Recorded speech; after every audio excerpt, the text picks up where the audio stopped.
കുപ്പിലാക്കിച്ചിതാ ഇങ്ങനെ പാല് നടക്കുന്നു. അന്നേരം ഒരു പൂമ്പാറ്റകൾ ഇങ്ങനെ ഓടി ഓടി ഓടി ഓടി ഒരു കള്ളനുണ്ടായിരുന്നു. അതിന്റെ പേരാണ് പോലീസ്. ആ കള്ളൻ എന്ത് ചെയ്തു? പൂമ്പാറ്റനെ പിടിക്കാൻ വന്നു. അന്നേരം കുപ്പിലാക്കിയപ്പോ കുപ്പിലാക്കി അപ്പൊ ഒന്നും കിട്ടിയില്ല. അപ്പഴേ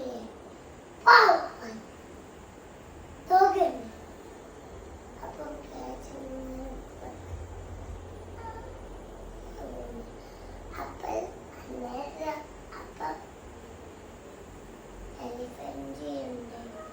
എലിഫന്റ് പറഞ്ഞു, എടാ നമുക്ക് എങ്ങോട്ടെങ്കിലും പോയാലോ? ടൈഗറിനോട്. ആ ടൈഗറെ എങ്ങോട്ടെങ്കിലും പോയി. അപ്പോഴത്തെ ഒരു പാട്ട് പാടാൻ ആള് വന്നു. ആ ആളാണ്